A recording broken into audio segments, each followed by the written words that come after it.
El apóstol Pablo hizo 4 viajes misioneros. 3 de ellos los hizo planificados y uno lo tuvo que hacer en forma forzada. El primer viaje misionero lo hizo entre el año 45 y 49 después de nuestra era cristiana, junto con Bernabé y Marcos. Esto lo podemos encontrar en los capítulos 13 y 14 del libro de Hechos. El segundo viaje misionero que hizo el apóstol Pablo fue entre los años 49 al 45 aproximadamente. Esto fue con Timoteo y con Silas. Esto se encuentra en los capítulos 15 al 17. El tercer viaje misionero lo hizo en el año 53 al 57 aproximadamente, junto con Timoteo y con Lucas. Esto se halla en los capítulos 18 al 20 del libro de Hechos. En el segundo viaje misionero visitó en el año 50 aproximadamente la ciudad de Filipos, en Macedonia, por una visión que tuvo. Tuvo contacto con algunas mujeres que se reunían a orar en las orillas de un río cercano a la ciudad. Estas mujeres probablemente eran judías y quizás no había una iglesia o sinagoga como se les conocía en ese tiempo, por lo cual era la costumbre del apóstol Pablo visitar primero siempre las sinagogas. Al no haber una sinagoga, entonces buscó contactos judíos y encontró que oraban en este río, y allí dejó una semilla plantada, porque a las pocas semanas tuvo que salir huyendo de Filipos, siendo perseguido por la misma ciudad, y siguió su viaje misionero.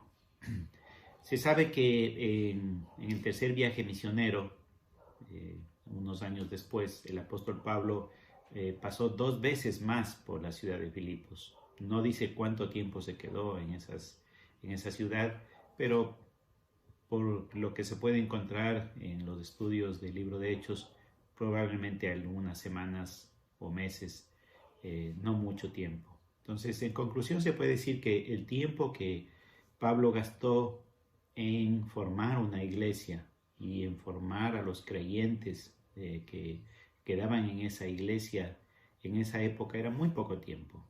Obviamente que mientras Pablo viajaba predicando el evangelio en otras ciudades, él había establecido un ministerio misionero evangelístico y de fundación de iglesias con varios de sus discípulos.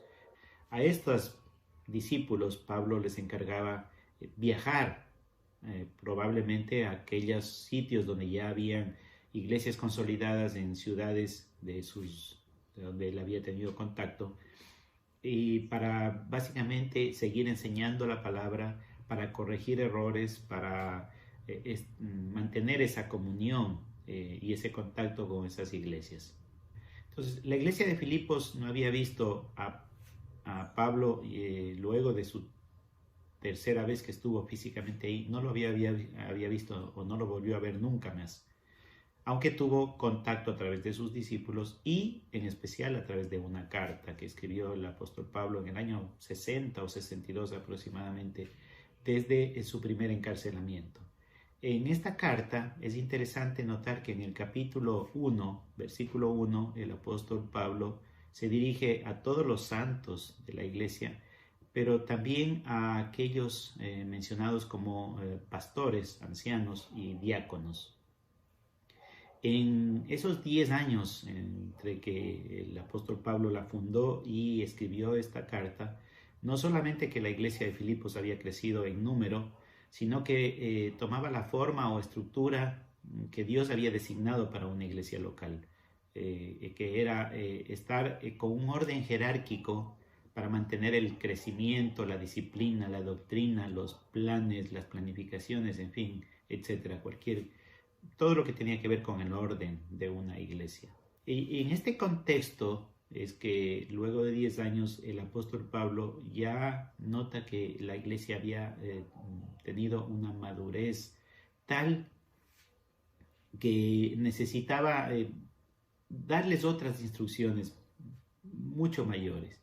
Y extrayendo de este capítulo 1 de la carta a los Filipenses, yo puedo notar varias cuestiones que me llamaron la atención.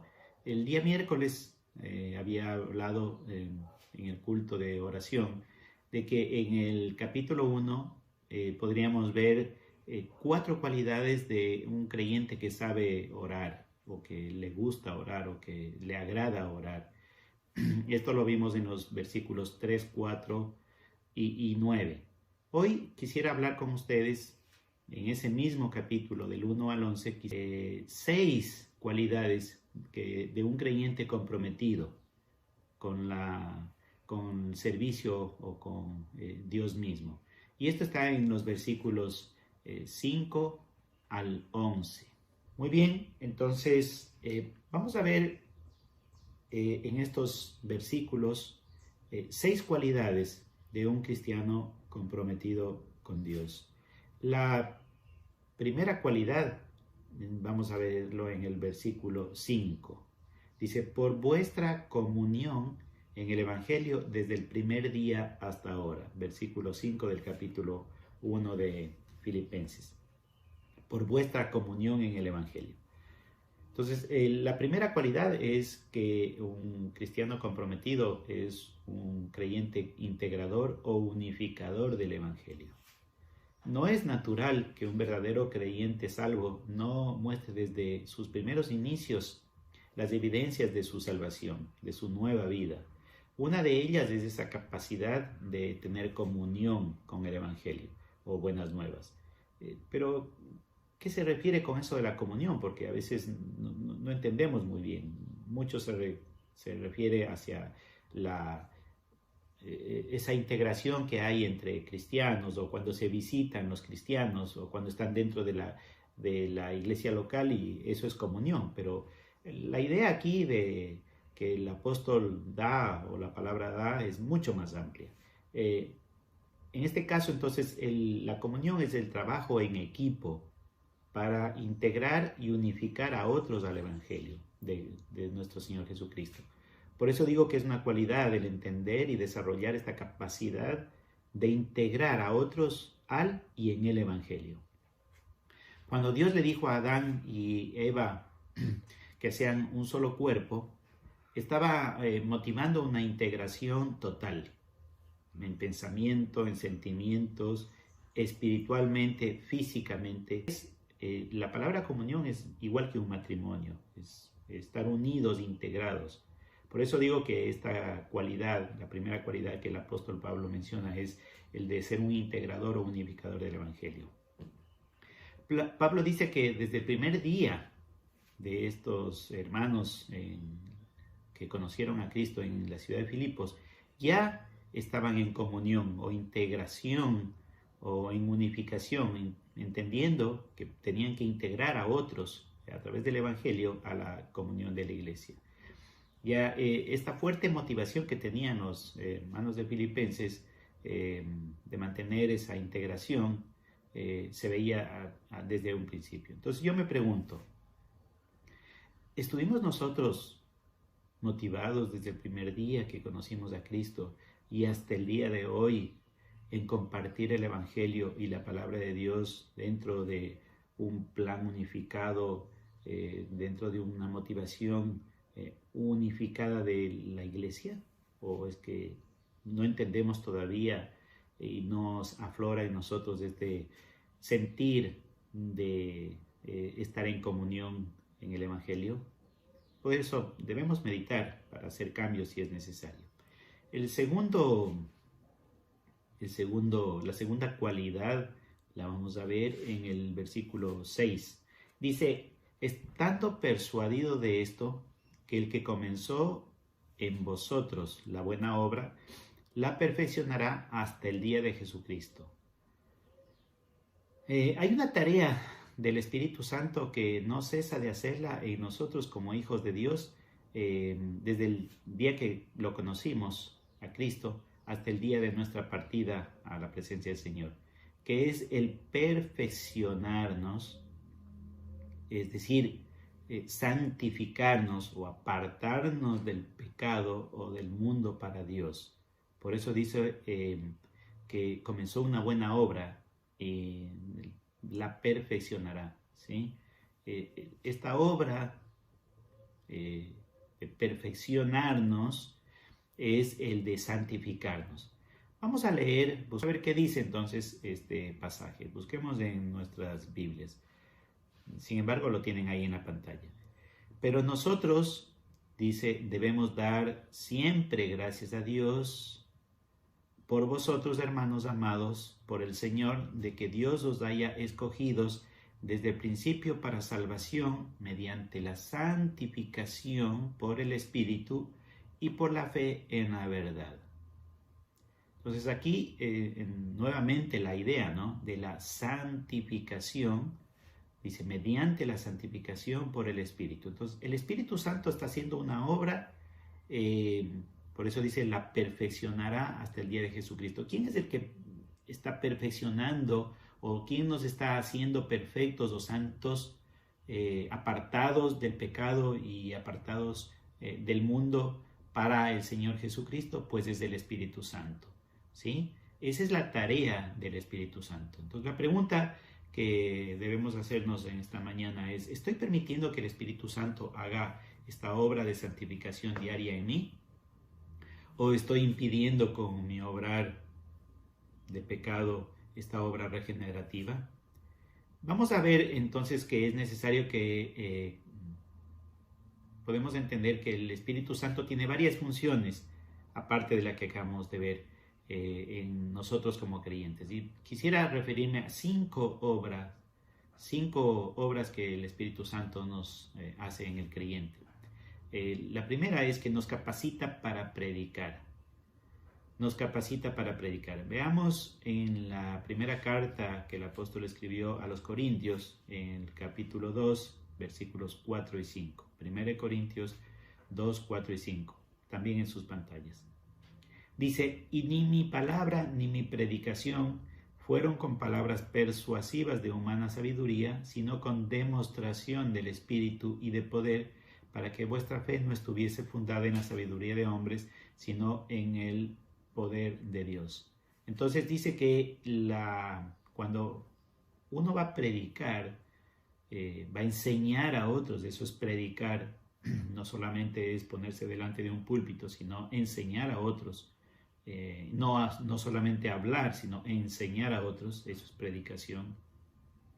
Dice que no debe venir de la sabiduría humana, sino del poder de Dios, ¿sí? Del poder de Dios. El mismo, del poder del Espíritu Santo. Es el que da poder. Es el mismo Espíritu Santo que nos santifica, que nos aparta del pecado, también nos da la capacidad, la fuerza, el valor y la sabiduría para poder predicar la palabra de Dios. Otra de las obras que podemos ver es que nos da dones o habilidades. En la misma carta de Corintios, en la primera carta, pero en el capítulo 12, versículos 4 al 7, dice así: ahora bien, hay diversidad de dones, pero el Espíritu es el mismo. Y hay diversidad de ministerios, pero el Señor es el mismo. Y hay diversidad de operaciones, pero Dios, que hace todas las cosas en todos, es el mismo. Pero a cada uno le es dada la manifestación o dones del Espíritu para provecho. Entonces dice que el Espíritu Santo nos da ciertas habilidades. Y en algún momento ya las mencioné, aunque todavía no hemos hecho un estudio al respecto. Pues hay el don de fe, hay el don de pastorado, hay el don de maestro, el don de evangelismo, el don de misericordia, el don de servicio, en fin, hay como 14 dones, esas habilidades que Dios nos da para edificarnos dentro de la iglesia. También el Espíritu Santo, otra de las obras es que Él nos llena espiritualmente, ¿no? Nos da esa llenura. Veamos Efesios 5:18.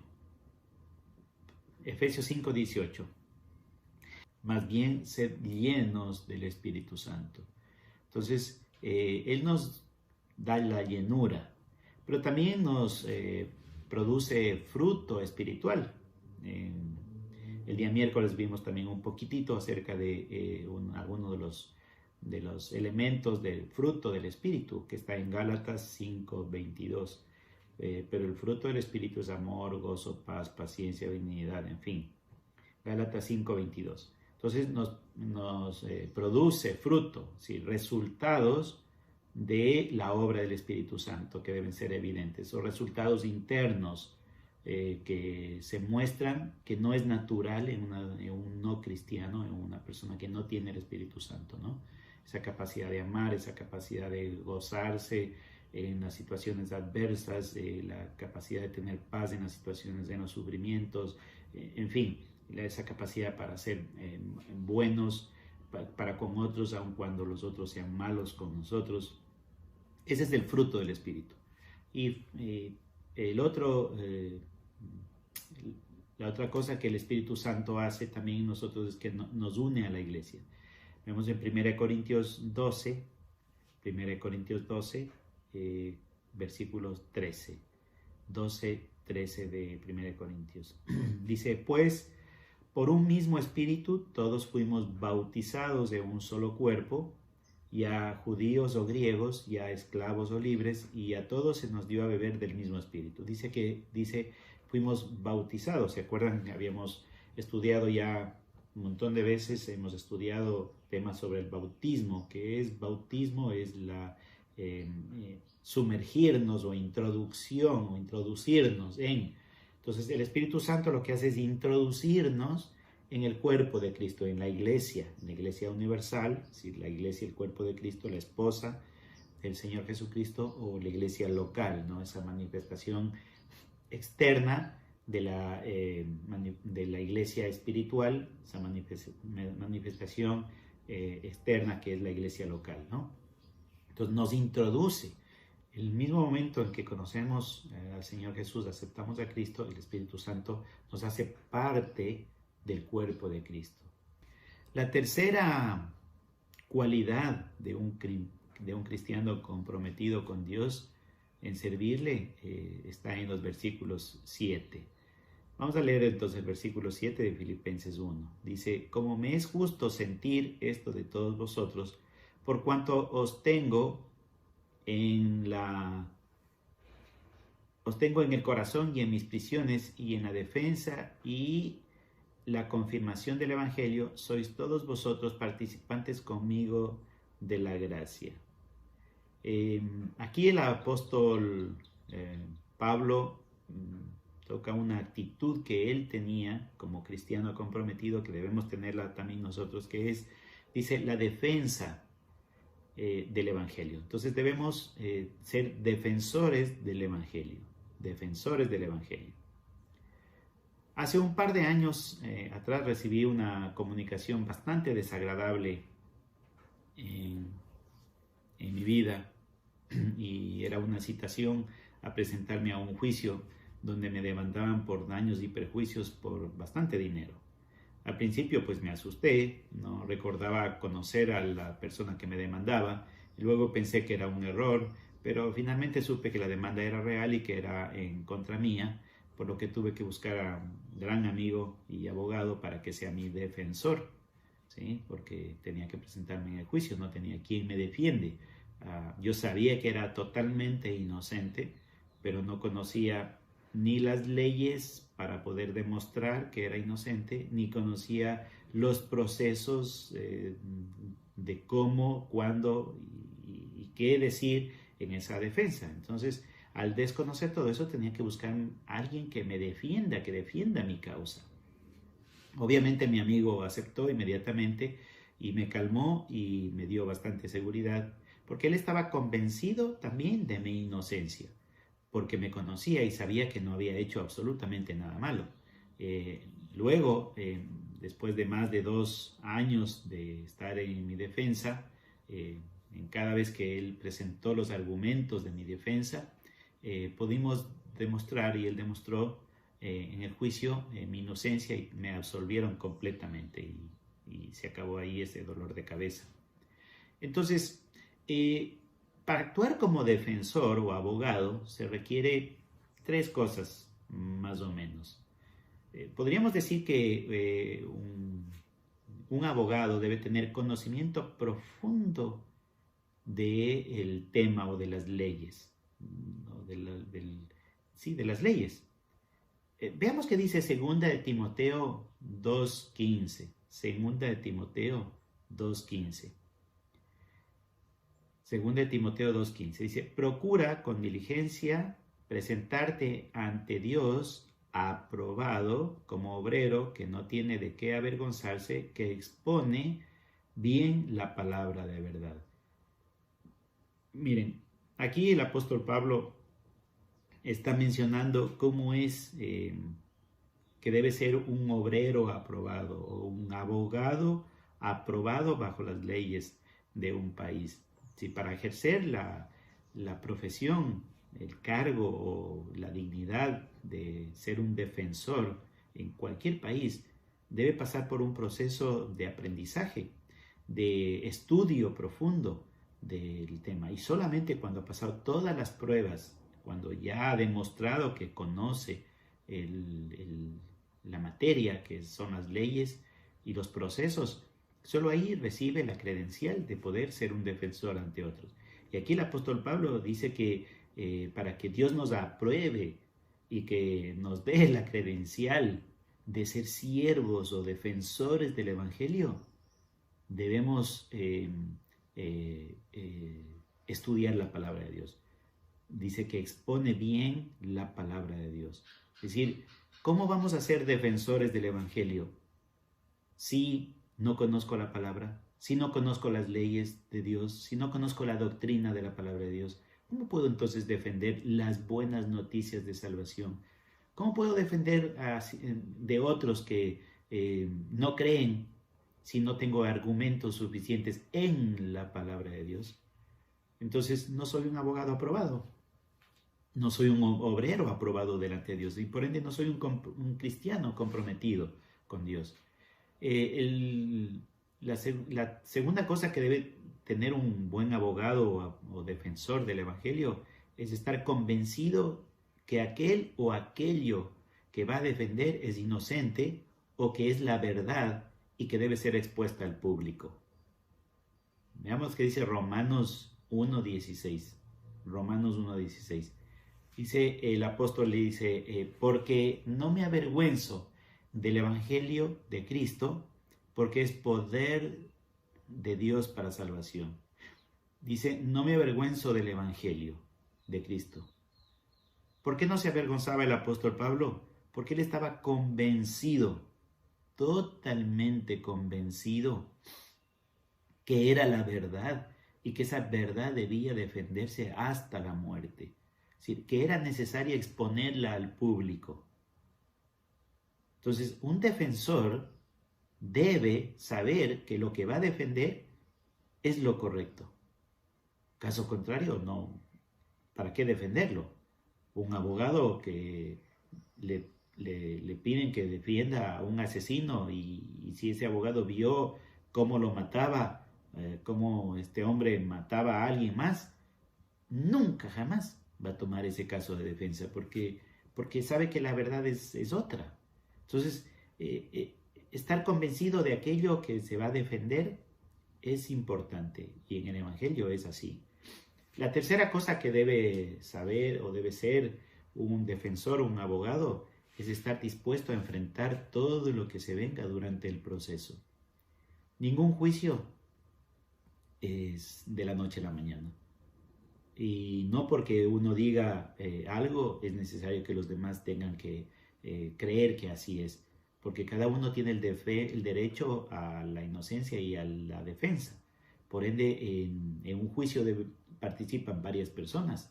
Participa el juez, participa el testigo, participa el defensor, el acusador, el acusado, participan los testigos, y en fin. Entonces hay involucradas muchas personas. Por ende, es un proceso largo que debe el abogado que tome una causa cualquiera que sea, debe estar entendiendo de que es un proceso largo y hay que estar estudiando el caso y hay que estar argumentando, defendiendo y tiene que pasar y tiene que conocer los procesos, en fin. Entonces debe estar dispuesto a enfrentar todo este proceso. Veamos 2 Timoteo 2:3, que dice, 2 Timoteo 2:3. Tú pues, dice, sufre penalidades como buen soldado de Jesucristo, como un buen defensor, como un buen defensor de la palabra. Sufrir penalidades, es decir, hacer el esfuerzo necesario. Eso es más o menos lo que el apóstol Pablo en este versículo hace y motiva cuando dice que somos participantes de la gracia, que el creyente desarrolle la cualidad de ser un defensor del Evangelio, es decir, pasar tiempo aprendiendo profundamente la verdad, la palabra de Dios, convencerse de que la defensa del Evangelio es necesaria y que no nos debemos avergonzar y debemos darla al público, y finalmente estar dispuestos como discípulos y siervos del Señor a pasar por todo el proceso, las penalidades y el sufrimiento que esto requiere. Entonces, la pregunta es, ¿no estamos dispuestos? La cuarta cualidad de un cristiano comprometido está en el versículo 8. Vamos a leer el versículo 8 de Filipenses 1. Dice, porque Dios me es testigo de cómo os amo a todos vosotros con el entrañable amor de Jesucristo. Entonces la cuarta cualidad es ser un testigo fiel, testigo fiel. El apóstol Pablo continúa con la idea anterior de un tribunal o de un juicio. Pero aquí introduce un nuevo elemento que es el ser testigo de algo. Testigo, ya no el defensor, sino pasar al otro lado, ser el testigo. En este caso, el mejor testigo que habla del caso del apóstol Pablo, cuando hablaba de este tema, es que Dios es testigo del apóstol Pablo. No hay mejor testigo por su fidelidad y veracidad que Dios mismo.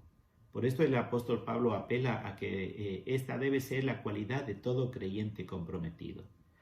Para ser testigo se debe cumplir por lo menos con 3 requisitos. Para ser testigo en un juicio cualquiera, no se diga delante de Dios o en las cosas de Dios. Estos 3 requisitos podríamos mencionar. El primero, por ejemplo, haber estado en el lugar de los hechos. Veamos qué dice el libro escrito por Lucas de Hechos, capítulo 1, versículos 21 y 22. Dice así, capítulo 1 de Hechos, 21 y 22. Hablando el apóstol Pedro, cuando se reunieron los discípulos luego de que fueron encomendados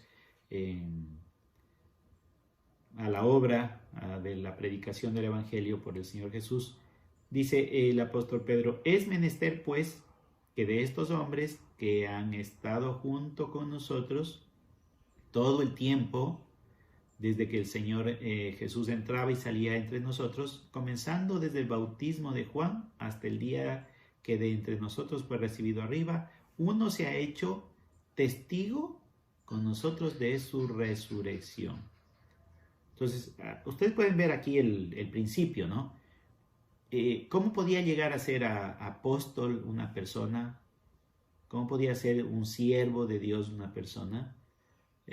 Pues dice que condición sine qua non obligatoria era que sea testigo desde que el Señor Jesús comenzó hasta el día de su resurrección. Es decir, vio todos los hechos, vio las palabras, escuchó las palabras del Señor, vio los milagros del Señor, vio las actitudes del Señor, vio el entorno, absolutamente todo, vio todo o casi todo, y solo ahí podía ser testigo del Evangelio. Entonces, el primer requisito para ser un testigo es haber estado en el lugar de los hechos. El segundo requisito en cualquier juicio, y esto cualquier abogado puede saber, o un juez, dice que el segundo requisito debe ser fiel a sus convicciones. Veamos Proverbios 11:13. Proverbios 11:13. Proverbios 11:13. Dice, el que anda en chismes revela el secreto, pero el de espíritu fiel o espíritu convencido, dice, lo guarda, es decir, guarda el secreto. ¿Qué quiero sacar de aquí? ¿Qué queremos extraer de este versículo? Dice que para guardar el secreto hay que estar convencido de que no se debe revelar ese secreto. Dicho de otra manera, si yo soy testigo de algo y estoy convencido que eso que he visto es lo correcto, debo decirlo o no debo decirlo. ¿Sí? Entonces, este convencimiento, ¿por qué debe ser un testigo convencido y fiel a sus convicciones? Porque caso contrario, entonces, por cualquier cosa va a dejar de decir lo que debe decir. Debe ser un convencido de que si es correcto, si es honesto, si es justo, en fin. Entonces debe ser fiel a sus convicciones. Y la tercera requisito para un testigo es que debe defender la verdad que conoce. Debe defender la verdad que conoce. No se debe dejar torcer o convencer o comprar o ser coimado por decir una mentira a cambio de la verdad. Veamos Job capítulo 13, versículo 18. Job 13, 18.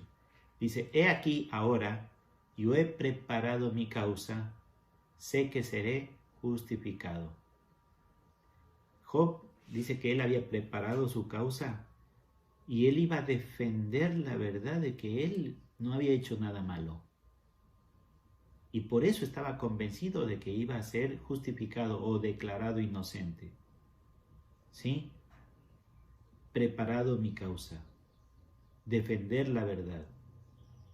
Entonces, esta cualidad de ser testigo de algo que hemos visto o que sabemos por experiencia propia es fundamental para un creyente comprometido en el Evangelio con el Señor.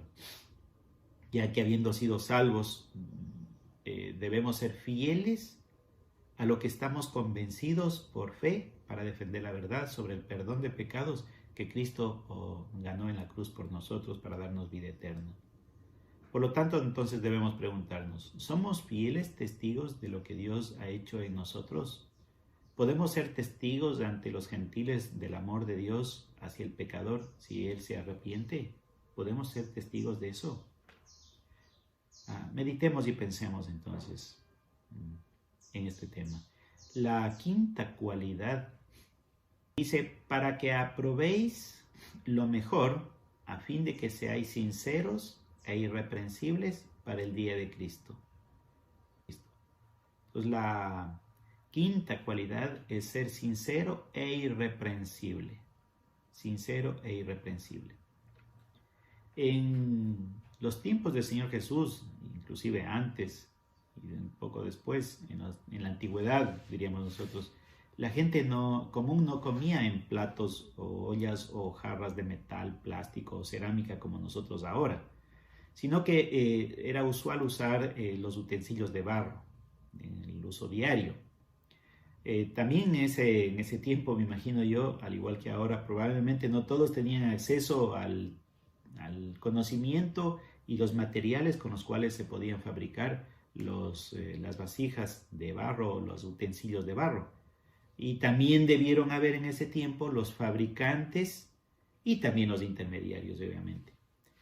En esa época, como ahora, igual, porque es una condición humana, la malicia y deshonestidad ya existían, ya habían. Por eso el Señor Jesús vino a morir por los pecados. En ese tiempo, 2000 años atrás, ya la gente era pecadora. Claro que sí, desde Adán somos pecadores. Nacemos con pecado, en pecado y con pecado. Entonces los comerciantes o los fabricantes de los platos o las vasijas de barro Muchas veces las vendían sin la garantía adecuada. Y claro, cuando el comprador llegaba a su casa feliz, ponía los ingredientes, el agua y ponía en el fuego para hacerse su sopita, ¿qué pasaba? Pues que notaba que el agua se iba inmediatamente por unas fisuras que habían en los platos o en las vasijas. Y claro, nuevamente salía a la plaza y le reclamaba al vendedor o al fabricante que la olla que le ha vendido era una estafa, la había pagado de gana, no sirvió para nada. Para corregir esto, posiblemente los fabricantes deshonestos o los intermediarios deshonestos encontraron la manera, ¿no? Siempre encuentran la manera, encontramos a veces, digamos, la manera de torcer la verdad, de no hacer lo correcto. Y para que no noten estas fisuras, la gente comenzó a ponerle cera, a rellenar esas pequeñas fisuras con cera, como ponerle un pegamento, una plastilina, algo parecido, ¿no? Una cera. Y claro, el comprador ya experimentado con las malas experiencias, tomaba la vasija, pues veía contra el sol y si no veía un resquicio de luz, decía, ah, ya esta vasija está bien, y se iba de nuevo a su casa contento, ponía el agua, la carne, la sal, en fin, ponía todo, ponía al fuego y nuevamente se quedaba sin su sopita, porque se le había ido todo el agua por las fisuras. Entonces llegaba al mercado y le reclamaba y le decía, oye, yo quiero una vasija, pero sin cera. Y de ahí nace el concepto nuestro de ser sinceros, es decir, sin tapar las fisuras o sin que se deje ver lo malo. Entonces, sincero trae esa idea de que seamos íntegros, de que no tengamos fallas, de que seamos perfectos, irreprensibles. Es decir, que no haya algo que tape ese pecado, solamente lo tape, sino que tiene que ser perfecto desde un principio. Por lo tanto, podremos decir que es una cualidad bastante especial esto de ser sinceros e irreprensibles. Y esto va muy, muy, muy atado también al tema, a los puntos anteriores de un tribunal, un juicio, ¿sí? De ser sinceros. Es la medida con la que nosotros debemos presentarnos siempre ante un juicio. Esta cualidad de la sinceridad debe ser defendida totalmente. La sexta cualidad, llenos de frutos de justicia, que son por medio de Jesucristo, para gloria y alabanza de Dios. Sí, llenos de frutos de justicia, que son por medio de Jesucristo, para gloria y alabanza de Dios. Entonces, ¿cuál es la sexta cualidad de un cristiano comprometido? Debe ser llenos de frutos de justicia. En la cuarta cualidad que vimos el día miércoles de un creyente que sabe orar, y habíamos hablado acerca de la cualidad de ser un juez justo. Ahora la palabra nos lleva a un nivel más alto de esa cualidad, es decir, ser llenos de frutos de justicia. Vemos que dice Miqueas 6:8. Miqueas 6:8. En el Antiguo Testamento es uno de los profetas menores. Está un poquito antes del Nuevo Testamento. Buscamos Miqueas 6:8. De todas maneras en sus pantallas. Dice, oh hombre, Él te ha declarado lo que es bueno, y ¿qué pide Jehová de ti? Solamente hacer justicia y amar misericordia y humillarte ante Dios. Entonces es un mandamiento, ¿no? Un mandamiento es hacer justicia, llenos de frutos de justicia. ¿Pero a qué se refiere entonces con frutos de justicia? pues no es más que los resultados de ser un juez justo que ama y disciplina correctamente. Es decir, frutos es el resultado. Un cristiano que no tiene frutos de justicia no sirve, no está comprometido con Dios. Entonces, ¿qué es eso? El resultado de la justicia. ¿Cuál es el resultado entonces de ser un juez justo?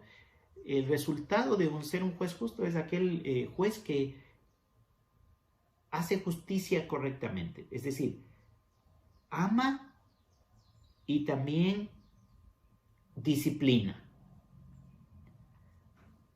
Vamos a ver 3 resultados de hacer justicia divina en nuestras vidas.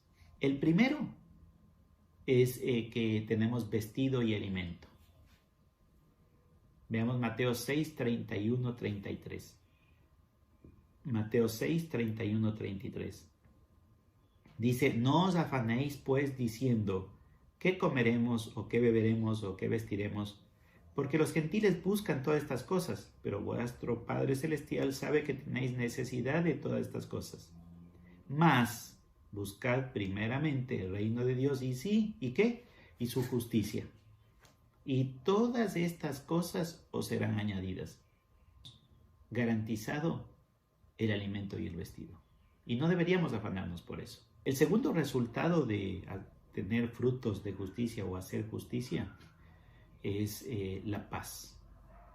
La paz. Veamos Isaías 32, 17. Isaías 32, 17. Dice, y el efecto de la justicia será paz, y la labor de la justicia, reposo y seguridad para siempre. Entonces, el efecto o el resultado de hacer justicia, de buscar la justicia, hacer frutos de justicia, es que tendremos paz. No esa paz que el mundo habla, sino la verdadera paz. Y el tercer resultado de hacer frutos de justicia es la vida eterna. Veamos Proverbios 10. Proverbios 10. Voy a leer solo un versículo. Dice, hay bendiciones sobre la cabeza del justo, la memoria del justo será bendita, manantial de vida es la boca del justo, mas el justo permanece para siempre. Mas el justo, o el que hace justicia, o el que ha sido justificado, dice, permanece para siempre. Entonces, el resultado de la justicia de Dios, de nosotros hacer justicia, de tener frutos de justicia, de buscar la justicia, es la vida eterna. Entonces, preguntámonos, tenemos que preguntar, ¿soy un juez justo? Como vimos el día miércoles, ¿soy un juez justo? ¿Soy un juez imparcial que ama y hace disciplina? ¿Tengo los resultados? ¿Estoy viendo los resultados de los frutos de justicia en mi vida? Es decir, ¿estoy obteniendo el vestido y el alimento o tengo problemas porque no busco la justicia de Dios? ¿Tengo paz en mi vida? ¿Entiendo que tengo vida eterna? ¿Estoy enseñando eso a otros que no conocen? Entonces, todo este capítulo 1, desde el versículo 1 al 11, se puede decir que hay 10 cualidades. 4 cualidades de un cristiano, un creyente que sabe orar. ¿Sí? Vimos el día miércoles las 4 cualidades. La primera cualidad era saber ser agradecido con Dios, saber agradecer a otros, a Dios por otros cristianos. La segunda cualidad de un cristiano que sabe orar era orar con gozo, es decir, más allá de las circunstancias que me rodean, tener ese contentamiento, estar convencido de que Dios me va a guardar y que me tiene reservada la vida eterna. Y por eso oro con gozo. Cada vez amo más, cuando oro, amo más a otros, incluyendo a mis enemigos, porque oro por inclusive aquellos que me hacen daño.